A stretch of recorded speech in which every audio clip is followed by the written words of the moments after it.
미국과 한국, 세계 각 지역에서 오늘의 미국 듣고 계신 여러분 안녕하십니까? 강혜신입니다. 이 시간에는 아주 오랜만에 한국 밖에서 본 한국을 좀 전해드리겠습니다. 두 가지인데요. 한 가지는 그냥 짧게 전해드리면 될 것 같고, 두 번째는 이건 이제 케이팝에 관한 것인데, 뭐 케이팝과 특별히 관심이 없으신 분들이라도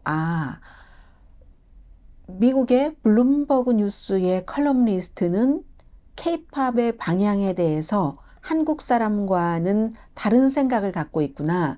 그런 것들을 보면서 블룸버그 뉴스의 그 어피니언에 이 블룸버그의 컬럼니스트인 바비 거쉬라는 이 컬럼니스트가 케이팝의 방향에 대해서 지금 뭐 방시혁 씨가 얘기하고 있는 것과 전혀 반대 방향을 얘기를 하거든요. 그런데 이건 케이팝뿐만이 아니라 무슨 자기다움, 코리안스러움, 이것이 세계화와 어떻게 연관되는지에 대해서 한국 사람들과 다른 생각을 한다는 그런 뜻에서 전해드리겠습니다.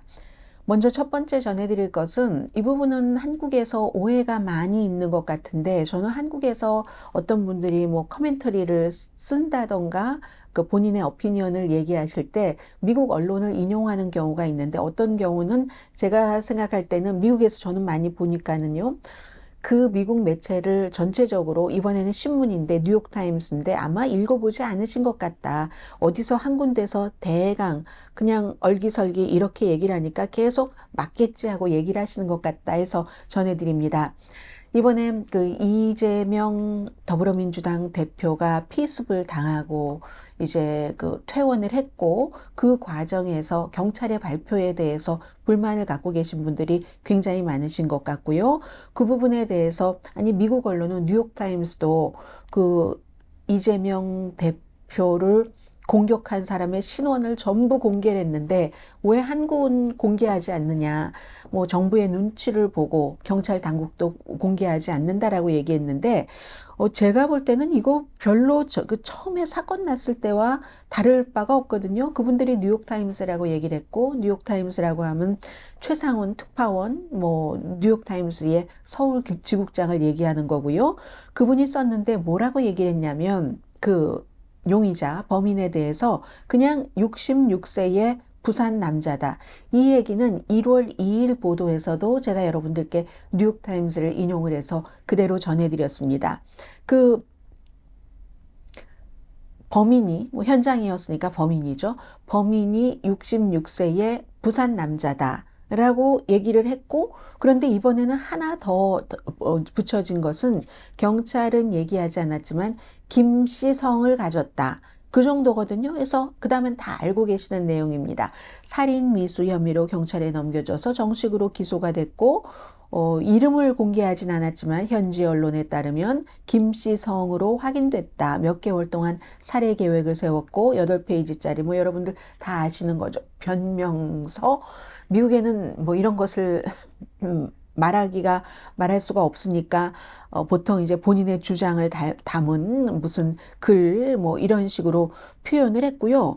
그 밖에 이 범인에 대해서 뭐 특별하게 더 많이 얘기한 것이 눈에 띄지 않거든요. 눈에 띄지 않기 때문에 뉴욕타임스는 모든 것을 다 얘기를 했는데 왜 한국 언론은 누구 눈치 보고 그렇게 하지 않느냐 하는 것이 좀 그 과한 지적이 아닌가 이제 그런 생각이 들었습니다. 그래서 한국에서 다 나왔으니까 제가 반복할 필요는 없잖아요. 그 경찰청장이 용의자가 개인적 신념에 따라서 극단적인 범죄를 저질렀는데 피의자죠. 뭐 부패와 기타 혐의를 받고 있는 이재명 재판이 느리게 진행되는 게 불만스럽다고 했고 그가 대통령이 되는 것을 막기 위해서 또 국회의원 선거 총선에서도 이재명 대표의 정치적인 동맹자들을 방해하기 위해서 이랬다. 뭐 선언문이라고 미국은 표현을 했습니다. 8페이지짜리. 거기에서도 비슷한 주장을 했고 그 내용은 공개되지 않았다. 범인이 이제 부산경찰서에서 이송되면서 기자들에게 미안하다고 했고 검찰에 들어가기 전에 기자들에게 단독 범행이라고 했고 내가 어떻게 다른 사람과 이런 계획을 세울 수 있겠어요. 그리고 나서 그 8페이지 쪽을 누구에게 뭐 전해달라고 하고 이런 내용들입니다. 그렇기 때문에 뭐 미국의 뉴욕타임스는 이 사람의 신상과 모든 것에 대해서 다 얘기를 했는데 왜 한국은 말하지 못하느냐. 이거는 글쎄요, 뭐 여러분들께서 판단을 하시기 바랍니다. 저로서는 그 정도로 만약에 뉴욕타임스는 전부 다 보도를 했는데 한국은 왜 안 그러느냐라고 얘기를 하면은 이거보다 더 많은 것을 얘기했을 수도 있겠다. 뉴욕타임스가 보도했을 수도 있겠다라고 상상을 하실 것 같아서. 왜냐하면 제가 처음에 이 내용을 한국 매체에서 먼저 보고 그리고 그 뒤에 이제 뉴욕타임스를 보니까 그 정도였거든요. 그냥 김씨성을 가진 사람이다. 그리고 그 전에 얘기는 모두 다 나왔었던 얘기니까는요. 사건 바로 직후부터 나왔었던 것이기 때문에 뭐가 특별히 뉴욕타임스가 더 했다는 건지 저는 지금도 다시 제가 지금 말씀을 드리면서 뉴욕타임스를 계속 보고 있거든요. 보고 있는데도 전혀 발견을 하지 못하겠다 하는 이 정도를 말씀드리겠습니다. 그리고 하나는 66세라는 것은 말씀을 드렸고요. 제가 그 변명문을 미국에서 뭐라고 썼는가 그걸 지금 보고 있는데 잘 안 들어와요. 영어, 한국말로 하면서 영어를 보고 있으니까 안 들어오는데 뭐라고 했을까요? 네, 그의 8페이지짜리의 매니페스토. 보통 미국에서는 뭐 변명문 이런 게 없으니까 한국도 뭐 그런 말이 없으니까 매니페스토. 유나바마라는 우편 폭발범도 자신의 어떠한 매니페스토 같은 것을 갖고 있었잖아요. 그렇게 표현을 했네요. 자, 이 정도로 하고 두 번째, K-팝에서 K가 없으면 K-팝은 절대로 성공할 수가 없다. 터질 수가 없다. 팝하고 터질 수가 없다 하는 블룸버그 뉴스의 컬럼리스트의 컬럼을 소개를 해드리겠습니다. 이 컬럼리스트는요, 바비 거쉬라는 그런 컬럼리스트고요. 자, 이렇게 시작을 합니다. 이분은 원래 이제 블룸버그에서 문화를 요즘은 다루고 있고 그전에는 국제관계에 대해서 외교 문제죠. 외교 문제를 많이 다뤘습니다. K-팝은 최근에 덜 한국적인 것을 통해서 세계에서 K-팝 시장이 이제 좀 성장이 둔화됐다라고 얘기를 하잖아요. 분명히 그런 모습이 보이고 그걸 되돌릴 수 있다고 확신을 하고 있는데 이건 실수입니다. 실수입니다라고 미스테이크라고 분명히 얘기를 합니다. 이분의 주장이에요. K가 없으면 그냥 음악은 K-팝에서 K가 없으면 평범한 팝이고 그러면 그 팝 자체가 이게 K-팝의 뭐 소녀 걸그룹 이런 그룹들도 뭐 50년대에 어떤 미국의 그룹을 카피하고 뭐 이런 거잖아요. 그래서 K-팝에서 K조차 없으면 그 지배적인 미국의 팝과 구별할 수도 없고 그 미국의 팝과 경쟁할 수도 없다고 얘기를 합니다. K-팝 열풍이 약해지고 있다는 데는 뭐 동의를 하지만 그건 이제 BTS 그리고 이제 뉴진스, 요즘 뉴진스 엄청 인기예요, 미국에서. 이 활동을 주도하고 있는 하이브 컴퍼니의 방시혁 대표가 업계가 위기에 처했다. 이렇게 얘기를 했고 실제로 관세청의 자료를 보면은 2022년입니다. 2023년이 아니고 K-팝의 앨범 수출은 1년 전보다 4.8%가 늘어나서 거의 2억 3천만 달러 정도 규모. 2021년도는 2020년보다 62.1%가 늘어났고 2020년은 또 2019년보다는 82.6%가 늘어났으니까 2022년도에 한 해 전보다 4.8%만 늘어난 건 굉장히 적게 볼 수 있죠. 그건 뭐 당연히 여러분들 상상하시는 대로 그 이유도 컸겠죠. 방탄소년단이 BTS가 2022년도 말에 이제 활동을 중단했고 7명이나 되는 밴드가 다 군에 입대하고 또 솔로 활동하고 등등. 그래서 그 당시에 방탄소년단이 일단 중단하기 전에 전체 K-팝 판매량의 3분의 1을 차지하고 있는 뭐 그랬으니까 특히 이제 미국 시장에서 미국 시장이 일본이 제일 큽니다. K-팝 시장이. 그리고 미국 시장이 두 번째잖아요. 그런데 2022년도를 말씀드렸죠. 지난해는 2023년도입니다. 지난해 상반기의 전체 앨범 수출은 17% 증가했습니다. 방탄소년단 멤버 정국이 솔로 나왔잖아요. 골든. 크게 히트했죠. 싱글, 세븐. 이건 이제 스포티파이에서 뭐 10억 번 스트리밍을 했던가 하잖아요. 다른 어느 노래보다도 빠른 속도로 히트했습니다. 그래서 방시혁 씨의 케이팝의 위기다, 이런 경고는 좀 성급해 보인다, 이 칼럼니스트는 지적을 합니다. 그렇지만 방시혁 씨의 케이팝 업계에 대한 전망이 옳다 하더라도 그 몇 년 전에 막 80% 1년 사이에 성장하고 하는 그런 고성장으로 돌아갈 수 있는 방법에 대한 그의 처방에는 나는 회의적인 시각을 갖고 있다. 그는 드물게, 뭐 이분이 많이 인터뷰하시는 분은 아니잖아요. 뭐.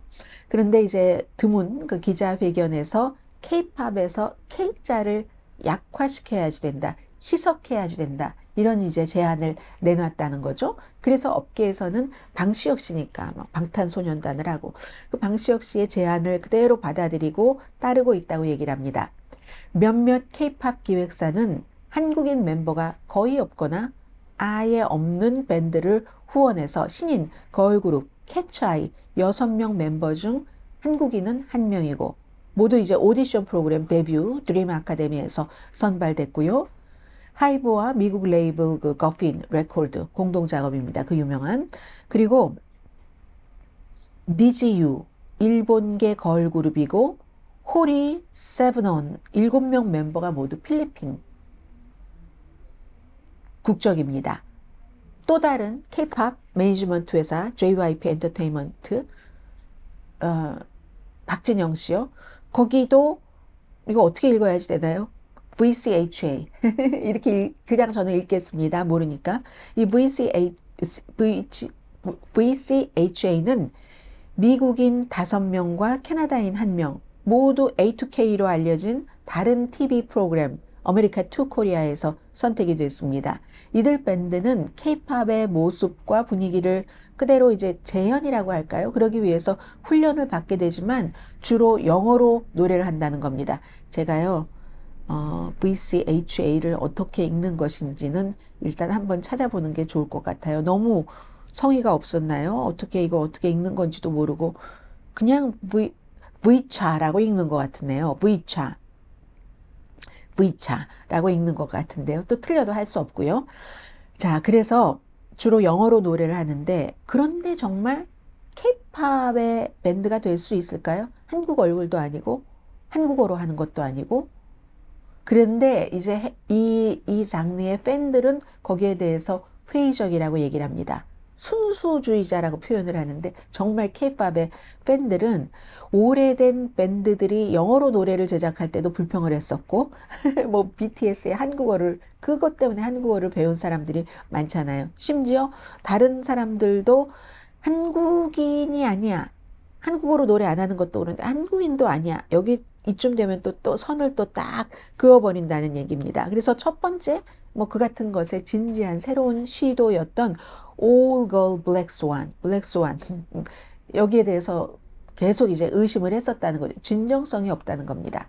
K-팝으로서의 진정성.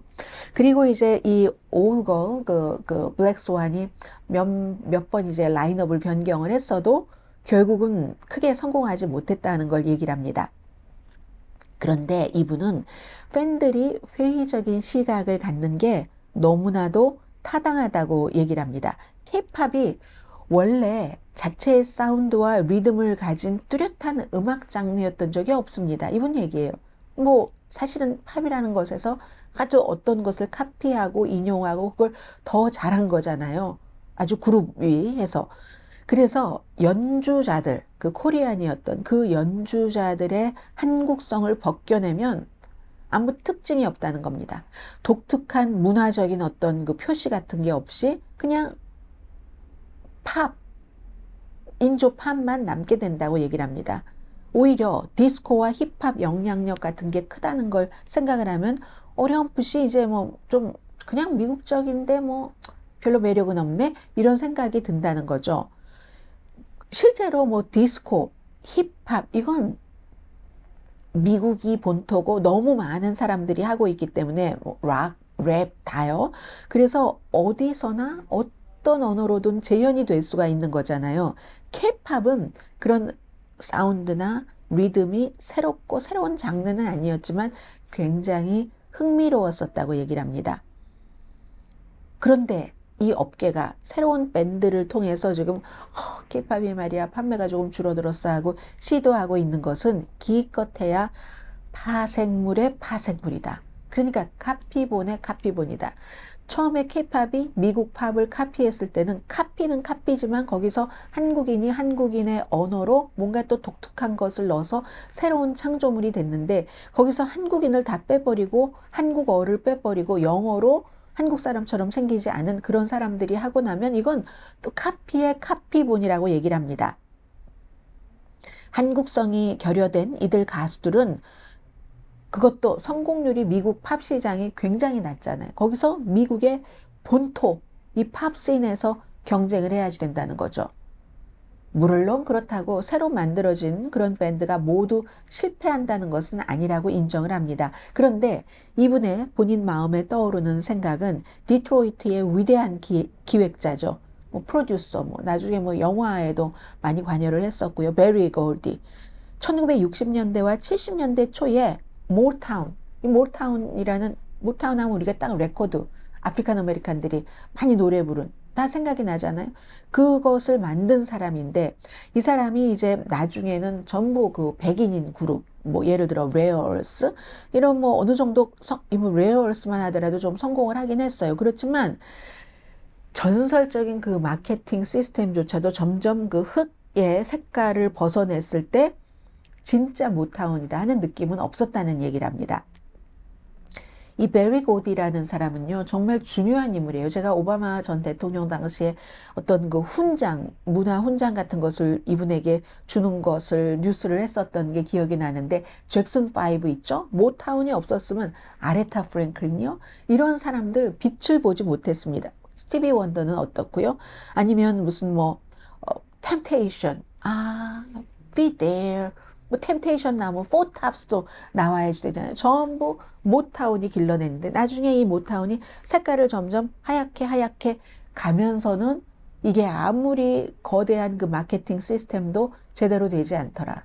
K-팝은 바로 이 위대한 기획자 그 베리 골디가 나중에 이렇게 하려다가 좀 잘 안 됐고 모타운이 색깔이 흐려지고 했었던 그것을 다시 생각해야지 될 것이다 라고 얘기를 합니다. K-팝은 K로서 꼭 글자 하나 K자를 떼낸다는 그게 아니라 K자 자체는 안 되겠죠. 그 색깔, 그걸 지켜야지 된다 하는 것을 아주 애절하게 강렬하게 얘기를 하고 있습니다.